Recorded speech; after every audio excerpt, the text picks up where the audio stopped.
당신은 일본 여성들의 겉보기엔 평온해 보이는 삶 뒤에 어떤 비밀이 숨겨져 있는지 궁금해 본 적이 있나요?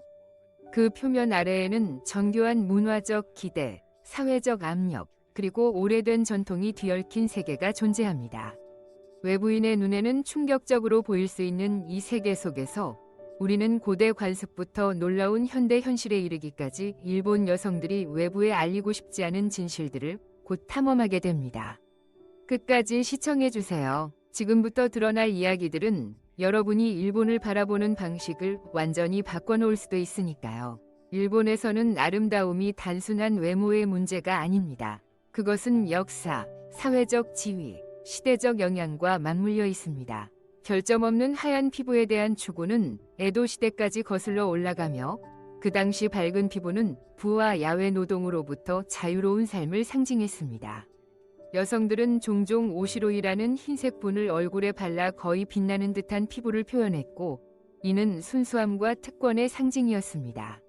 오늘날 일본 여성들은 더 자연스러운 아름다움을 추구하고 있으며, 스킨케어 과정은 진한 화장보다는 보습과 보호에 더 중점을 둡니다. 이러한 변화는 사회 전반의 흐름을 반영하는 것일까요? 일본의 뷰티 세계 속으로 더 깊이 들어가며 그 부드러운 외면 아래 숨겨진 진실을 함께 밝혀봅시다. 왜 많은 일본 여성들이 커리어의 야망과 전통적인 가족 내 역할 사이에서 갈등을 겪고 있을까요? 역사적으로 커리어를 추구하는 여성은 사회로부터 코시라는 용어로 비난받았는데, 이는 가정주부가 되기보다는 일하기를 선택한 여성을 지칭합니다. 오늘날 많은 여성들이 경제적 필요로 인해 일을 하지만 여전히 가정 내 책임을 회피하는 남성 중심의 사회에서 반발에 직면합니다. 흥미롭게도 일부 여성은 남편이 집안일을 도와주는 것조차 불편해하는 경우가 있는데, 이는 자신이 아내로서의 역할을 다하지 못했다는 평가를 받을까 봐 두려워하기 때문입니다. 이는 성 역할에 대한 깊은 문화적 기대를 반영합니다. 일본 국립사회보장인구문제연구소의 한 조사는 명확한 통찰을 제공합니다. 35%의 여성은 자녀 양육 후 다시 일할 계획을 가지고 있으며, 31%는 일과 가정의 균형을 원하고 20%는 전업주부가 되기를 희망합니다. 주목할 점은 단지 5%의 여성만이 독신으로 일하기를 원하고 3%는 결혼은 하되 아이는 원치 않는다고 답했다는 것입니다. 가정생활을 경력보다 우선시해야 한다는 압력은 결혼 기회에도 영향을 미치고 있으며, 많은 독신 여성들은 일에 집중하다가 결혼 정년기를 놓칠까 봐 두려워합니다. 일부는 결혼을 선택하되 출산은 피하기도 하는데, 이는 커리어가 엄마화되는 것, 즉 어머니가 된 이후 승진 기회를 제한받는 상황을 피하기 위한 것입니다. 이러한 현상이 일본의 미래에 어떤 의미를 가질까요? 이 나라는 변화하는 흐름에 적응할 수 있을까요? 아니면 전통적인 역할이 계속 지배할까요? 계속하기에 앞서 지금 듣고 계신 모든 분들께 10초간의 작은 부탁을 드립니다. 만약 이 채널을 어떤 방식으로든 도와주실 수 있다면 알림벨과 구독 버튼을 눌러주세요. 그것은 이 채널에 정말 큰 힘이 됩니다. 여러분이 그렇게 해주신다면 저와 저희 팀은 이 프로그램을 더 나은 방향으로 발전시키기 위해 최선을 다할 것을 약속드립니다. 괜찮으시겠죠? 역사적으로 사회의 기대는 여성을 주로 가사와 육아를 담당하는 존재로 규정해왔고, 이는 직업적 역할을 흐릿하게 만들었습니다. 이러한 사고방식은 2024년이 된 지금까지도 존재하며 여성들의 경력 발전과 경제적 독립을 제한합니다. 이러한 뿌리 깊은 편견의 결과는 2021년 도쿄올림픽에서 더욱 뚜렷이 드러났습니다. 당시 올림픽 조직위원회 회장이었던 모리 요시로는 여성들이 회의에서 말이 너무 많다고 발언에 공분을 샀고 이후 사임했습니다. 그러나 그의 반성 없는 태도는 이런 편견이 여전히 사회에 뿌리박혀 있음을 보여줍니다. 이 사실을 한번 생각해 보세요. 일본 기업의 고위직의 여성은 겨우 15%도 채 되지 않습니다. 이는 미국의 42%, 스웨덴의 40%와는 큰 차이를 보입니다. 더욱 심각한 것은 임금 격차입니다. 평균적으로 일본 여성은 남성보다 무려 40%나 적게 벌고 있습니다. 이는 단순한 급여 문제가 아니라 명백하고 체계적인 차별의 반영입니다. 이 문제는 회의실에만 국한되지 않습니다. 도쿄의 한 의과대학에서 여성 지원자의 합격률을 인위적으로 낮추기 위해 고의로 점수를 낮췄다는 입시 비리가 있었던 것을 기억하시나요? 이 사건은 우리에게 무엇을 말해주고 있을까요? 남성의 지배를 유지하기 위해 일부 사람들이 감행하는 극단적인 노력은 진정으로 우려스러운 일입니다. 제도적 편견을 넘어서 또 하나의 심각한 문제는 직장 내 괴롭힘입니다. 최근의 설문조사에 따르면 일본 여성 3명 중 1명이 직장에서 부적절한 행동을 경험한 적이 있으며 많은 이들이 보복이나 사회적 비난에 대한 두려움 때문에 여전히 침묵을 선택하고 있습니다. 이러한 불평등의 결과는 국가의 경제 및 사회 구조 전반에 걸쳐 확산되며 진정으로 포용적이고 혁신적인 노동력을 구축하려는 잠재력을 저해합니다. 일본이 이 도전들 속에서 분투하고 있는 가운데 전 세계는 진정한 변화가 이루어지기를 바라며 주목하고 있습니다. 여러분의 생각은 어떠신가요? 일본 여성들이 직장에서 보다 평등한 기회를 얻기 위해 가장 먼저 바뀌어야 할 것은 무엇이라고 생각하시나요? 아래 댓글란에 의견을 남겨주세요. 일본에서는 여성들이 젊은 나이에 결혼해야 한다는 사회적 압박이 단지 문화적 기대에 그치지 않습니다. 그것은 뿌리 깊은 사회적 규범이며 심지어는 기이한 별명까지 존재합니다. 25세가 넘었음에도 결혼하지 않은 여성들은 종종 크리스마스 케이크라고 불리는데 이는 12월 25일 이후 팔리지 않는 케이크처럼 결혼 정년기를 지났다는 은유입니다. 이 표현은 한때 큰 사회적 무게를 가졌으며 전통적인 결혼 시점을 넘긴 여성을 향한 날카로운 평가를 반영합니다. 여성이 31세가 되면 상황은 더욱 악화되며 이들은 설날 국수라는 조롱 섞인 표현으로 불리기도 합니다. 이는 더 이상 매력적이지 않다는 뜻을 내포하고 있습니다.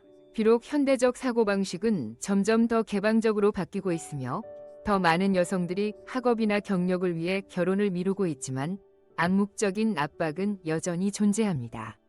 많은 독신 여성들이 여전히 사회적 평가의 부담을 느끼고 있습니다. 일본이 뿌리 깊은 전통과 급변하는 세계적 흐름 사이에서 균형을 잡기 위해 계속 노력하고 있는 가운데 2024년의 자료에 따르면 공개적인 비난은 다소 줄어들었지만 여성은 30세 이전에 결혼해야 한다는 문화적 기대는 여전히 사회생활의 중요한 부분으로 남아 있습니다. 이 지속적인 압박은 일본 사회가 성 역할과 사회적 기대에 대해 얼마나 복잡한 관계를 맺고 있는지를 여실히 보여줍니다. 어느 정도의 진전이 있었지만 현대적 개인주의와 전통적 공동체 가치 사이의 긴장은 여전히 많은 일본 여성들의 삶을 형성하고 있으며 해결되지 않은 갈등과 변화하는 규범들을 남기고 있습니다. 그렇다면 전통적인 기대에서 완전히 벗어나기로 결심한 여성들이 등장할 때 과연 어떤 일이 벌어질까요? 일본에서 점점 더 많은 여성이 독신을 선택하는 현상은 보다 깊은 문화적 전환의 신호일까요? 아니면 강력한 사회적 반발이 오기 전이 고요함일 뿐일까요? 계속 지켜봐 주세요. 일본의 복장 규정, 특히 여성에 대한 규정은 깊은 문화적 뿌리와 지속적인 겸손함의 중요성을 반영합니다. 서양의 많은 문화권에서 패션이 대담함과 개인 표현을 강조하는 반면 일본 여성은 보다 보수적인 기준을 따를 것으로 기대됩니다. 이러한 기대는 우아함과 절제를 상징하는 기모노와 같은 전통 의상에서 비롯됩니다. 오늘날 기모노는 특별한 행사에만 입지만 겸손함의 원칙은 일상복에도 깊이 뿌리내리고 있습니다. 현대의 복장 규정 또한 신체를 가리는 것을 강조하며 치마는 무릎을 덮는 것이 일반적이고 상의는 가슴이나 어깨가 드러나지 않도록 해야 합니다. 무더운 여름에도 반소매는 자주 권장되지 않으며 이는 편안함보다는 예절을 중시하는 문화적 선호를 반영합니다. 직장 내에서는 복장 규정이 더욱 엄격합니다. 바지 정장은 드물고 치마 정장과 플랫슈즈 또는 낮은 굽의 구두가 표준입니다. 액세서리는 단순해야 하며 진한 향수는 특히 밀폐된 공간이나 공동 작업장에서는 무례하다고 여겨집니다. 이러한 겸손한 복장 규정을 따르는 것은 일본 사회의 전통과 현대 사이의 섬세한 균형을 보여줍니다. 외국인의 시선에는 이러한 기준이 제한적으로 보일 수 있으나 이는 일본이 문화를 보존하려는 깊은 헌신을 상징합니다. 이러한 뉘앙스를 정확히 이해하는 것은 일본 사회가 일상생활에서 조화, 존중, 섬세함을 얼마나 중요시하는지를 더욱 깊이 있게 이해하는 데 도움이 됩니다. 일본에서 여성이 혼자 여행하는 것이라는 개념은 흥미롭고 종종 간과되는 문화적 측면을 드러냅니다. 세계 여러 지역에서 혼자 여행하는 것이 찬사받고 있는 반면 왜 일본에서는 이러한 여행이 여전히 여성에게 많은 제약을 안기는 것일까요? 심지어 전 세계적으로 혼자 여행하는 여성이 점점 늘어나고 있는 추세임에도 불구하고 말입니다. 많은 일본 여성들이 모험심을 가지고 있음에도 불구하고 특히 보수적인 지역에서는 독립적인 열망을 꺾는 사회적인 암묵적 압력에 직면하게 됩니다. 왜 그럴까요? 그 답은 깊게 뿌리내린 일본의 집단주의 문화에 있습니다. 이 문화는 개인의 추구보다는 집단 내의 조화를 중시하며 혼자 여행을 떠나는 것은 이러한 기준에 도전하는 행위로 간주되어 때로는 위험하거나 심지어 이기적이라는 평가를 받습니다. 이러한 인식은 전통적으로 여성은 자기 발견보다 가족이나 공동체의 역할을 우선시해야 한다는 기대에서 비롯됩니다. 따라서 여성이 혼자 길을 떠나는 선택을 하면 그녀는 적절한 역할에서 벗어난 것으로 여겨져 조용한 비난이나 조심스러운 관심의 대상이 될 수 있습니다. 하지만 이야기는 거기서 끝나지 않습니다. 니케이 아시아의 한 보고서에 따르면 느리지만 뚜렷한 변화가 나타나고 있습니다. 젊은 일본 여성들이 전 세계적인 여성 권한과 독립성에 대한 운동에서 영감을 받아 혼자 여행하는 삶을 점점 더 수용하고 있다는 것입니다. 그러나 이러한 변화는 점진적으로 진행됩니다. 여전히 많은 여성들이 주변 공동체의 시선을 의식하며 조용히 여행을 떠나는 방식을 선택하고 있습니다. 그런데 이러한 오랜 전통이 현대의 음식 문화 트렌드와 충돌하게 되면 과연 어떤 일이 벌어질까요? 계속 지켜봐 주세요. 다음으로 우리는 일본 여성들이 전 세계적 영향 속에서 어떻게 자신의 식생활 선택을 재정의하고 있는지에 대한 놀라운 전환점을 살펴보게 됩니다. 일본 음식은 정확함, 조화, 미적 감각으로 전 세계적으로 유명하지만 그 아름다움 뒤에는 특히 여성에게 적용되는 복잡한 식생활 관행의 망이 숨겨져 있습니다. 이러한 관행은 종종 삶의 특정 시기를 중심으로 형성되며 어떤 음식은 문화적 신념이나 건강상의 이유로 권장되거나 피해야 하는 경우가 있습니다. 예를 들어 임신 중인 여성은 생선회나 지나치게 가공된 음식을 피하는데 이는 산모와 태아의 건강에 대한 깊은 관심을 반영합니다. 또한 일부 여성은 계절의 변화나 신앙에 따라 음식 섭취를 조절하며 몸 상태에 맞춰 차가운 음식과 따뜻한 음식을 선택하기도 합니다. 이러한 선호는 단순한 입맛의 문제가 아니라 몸과 마음 그리고 자연 간의 조화를 중시하는 더 넓은 문화적 이야기의 일부입니다. 이러한 전통은 여전히 유지되고 있지만 현대 일본 여성들은 점점 더 고대의 원칙을 현대 영양학 지식과 결합하여 독창적인 식생활의 균형을 만들어가고 있습니다.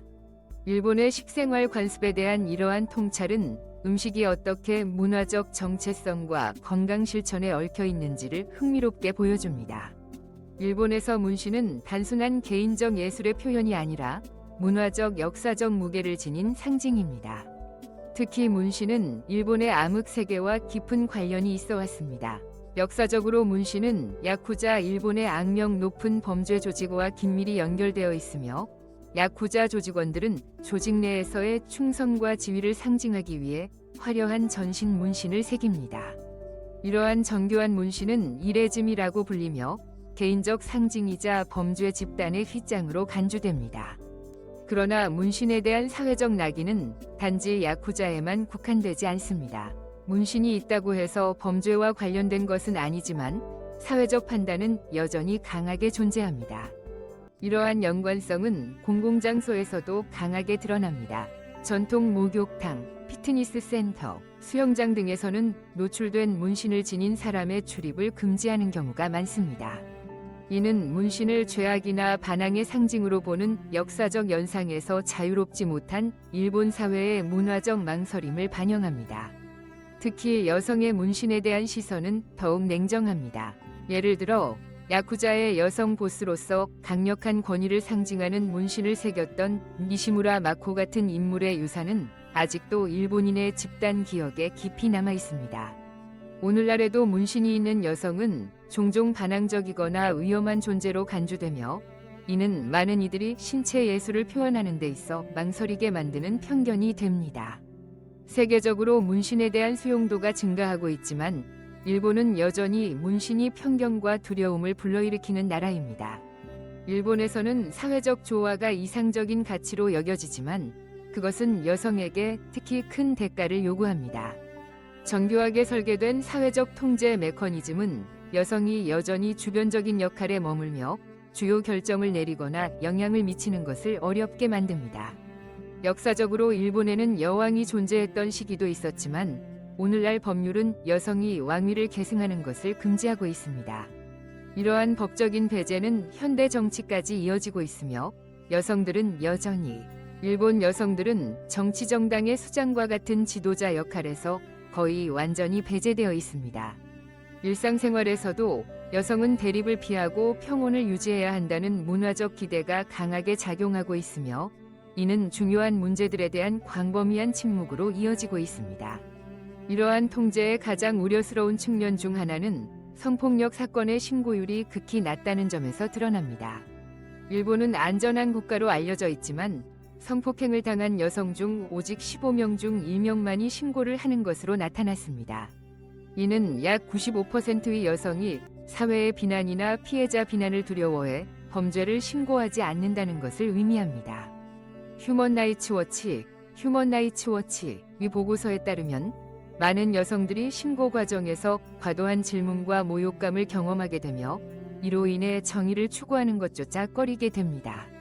사회적 조화를 우선시하는 분위기는 많은 여성들이 개인적인 불의를 마주했을 때조차 수능과 침묵의 고리를 벗어나지 못하게 만듭니다.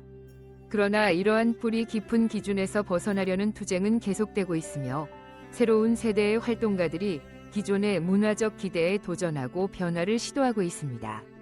여성들이 공적 공간과 사적 공간 모두에서 침묵해야 한다는 사회적 기대는 이 나라에 깊이 박혀있는 문화적 규범의 반영입니다.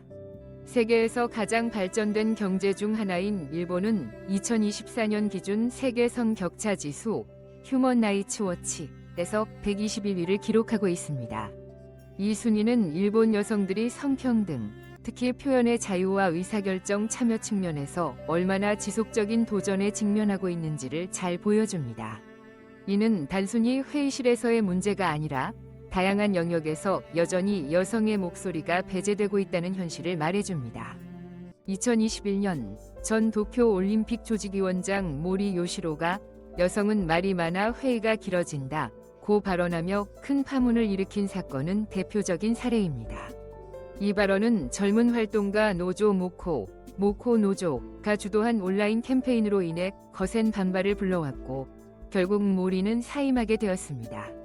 그러나 이러한 사건들이 큰 반향을 일으켰음에도 불구하고 성과는 여전히 제한적이며 많은 여성들은 직장뿐만 아니라 가족 내에서도 자신의 목소리를 억누를 수밖에 없는 상황에 놓여 있습니다. 전통적 기대는 여성이 남편에게 순종하고 가사와 육아에만 전념해야 한다고 봅니다. 이 침묵은 단지 사회로부터 강요된 것만이 아니라 내면화되어 많은 여성들이 스스로 무력감을 느끼게 됩니다. 그럼에도 불구하고 이러한 규범에 도전하고 여성의 권리와 목소리를 주장하는 페미니즘 운동은 점점 더 활발해지고 있습니다.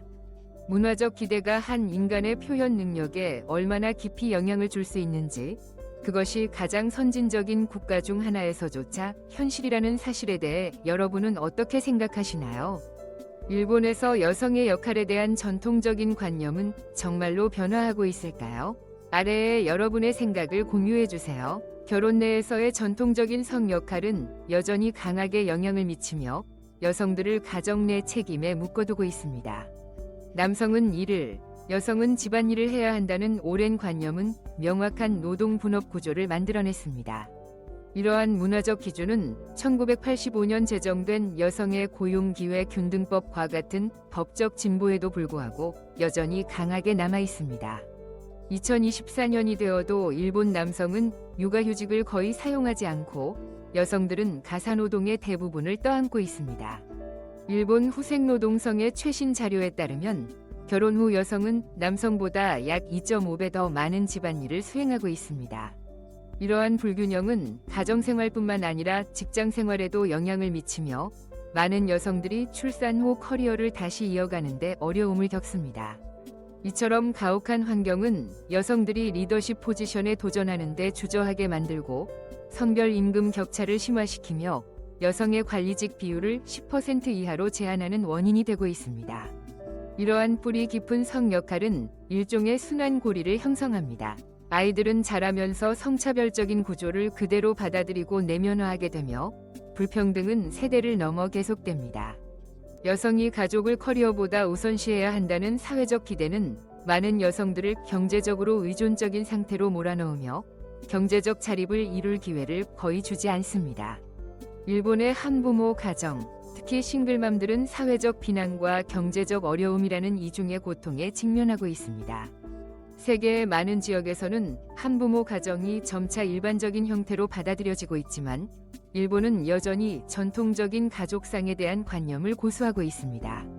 일본 사회는 종종 미혼 여성들을 주변부로 밀어내며 안정적인 일자리를 구하는 어려움으로 인해 이러한 도전은 더욱 심각해집니다.